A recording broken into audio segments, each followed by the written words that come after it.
Joy Blessing here to BBBAB. Those of you who watch my Bible readings, you know what that means.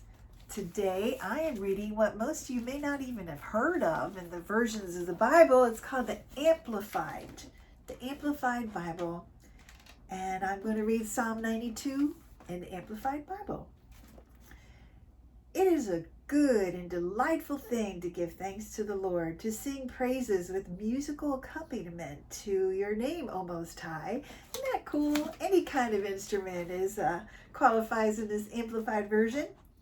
To show forth your loving kindness in the morning and your faithfulness at night. Oh, how wonderful it is to start the day with God's loving kindness, which happens for me when I see a beautiful sunrise. And your faithfulness by night, I love it after a good day of experiencing His presence and power, to be reminded of His faithfulness just by looking at those big giant moons sometimes we have a couple of times a month, or magnificent light from planets and stars in a clear sky. With an instrument of 10 strings, that's called a lyre, L-Y-R-E. And with the lute, with a solemn sound upon the lyre. Oh, he mentions it here. I looked it up. It's kind of like a harp shape. It just goes to show that musical instruments are of God, and I love beautiful instrumentations. I'm watching a guy named Kevin Zadai, who actually died and went to heaven and came back knowing how to play, I think 10 instruments, maybe more. I thought, wow, that's truly proof that he's been inspired by the heavenly presence of music more glorious than we can yet imagine. For you, O Lord, have made me glad by your work of the deeds of your hands, and I joyfully sing. Do you ever just break out in song? I mean, make up a melody? I do, especially if I'm just really thinking about who I love or what I love. One of my favorite songs is real simple. It goes, Gavin, Carson, and Theodore. Those are my 3 grandsons. I just like to sing their names. How great are your doings, O Lord. Your thoughts are very deep. A man in his rude and uncultivated state knows not, neither does a self-confident fool understand this, that though the wicked spring like grass, whew, isn't that the truth? Just seems like the wicked are everywhere.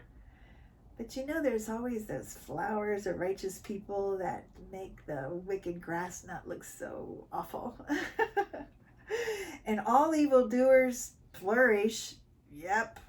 Ugh, that's this world for you. There's evildoers flourishing everywhere. Huh. They are doomed, though, to be destroyed forever. So that helps us get through being surrounded by flourishing evildoers, because they're going to be destroyed forever. Forever, not for just a little while. But you, Lord, are on high forever. For lo, your adversaries, O Lord, for lo, your enemies shall perish. All the evildoers will be scattered.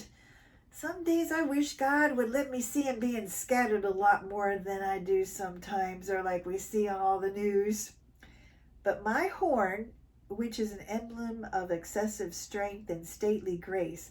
So the unicorn that was described in the King James Version is in the Amplified referred to as our horn, which is an emblem of excessive strength and stately grace.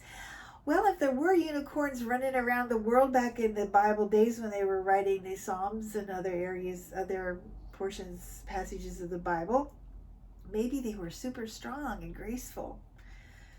I think unicorns are kind of cool. You have exalted me like that of a wild ox. Wow. Wow. What does that mean? A wild ox gets a lot of attention, and you can't help but notice a wild ox. So that's what it probably means here, that when God exalts us, we're noticed. We get good attention, though. And I am anointed with fresh oil. My eye looks upon those who lie in wait for me. Whew, there are some people that can't wait to see you fail. My ears hear the evildoers that rise up against me. You know, if you're living for the Lord, even just reading the scriptures every day on a YouTube channel that hardly anybody's watching, you know, there's some of those people lying in wait to try to keep you from being able to talk or to rise up against you. But we don't have to fear. We don't have to fear about those. The uncompromisingly righteous shall flourish like palm trees. Yeah, like the palm trees in Florida. Be long-lived, stately, upright, useful, and fruitful. Palm trees are really fruitful. Lots of really good fruit. That's what we can be, even at 69 years old, which is what I am at the time of this recording. He shall grow like a cedar in Lebanon. If you've ever been to Lebanon, I have, and there's majestic, stable, durable, and incorruptible cedars. But we have those here in America too.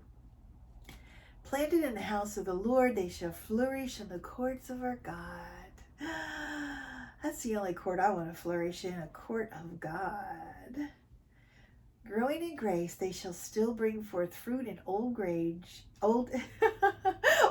age.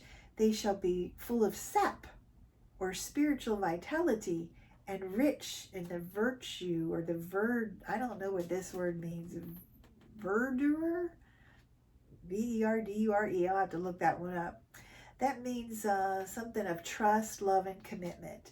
I like the Amplified Version better than the King James, which says that old people will be fat and flourishing. I like the ones where we're going to bear lots of fruit and sap and trust and love and contentment. They are living memorials to show that the Lord is upright and faithful to his promises. He is my rock, and there is no unrighteousness in him. Yep, that's what us fat, flourishing senior citizens do. We are a testimony of the enduring love and faithfulness of God. And a reminder that the best is yet to come.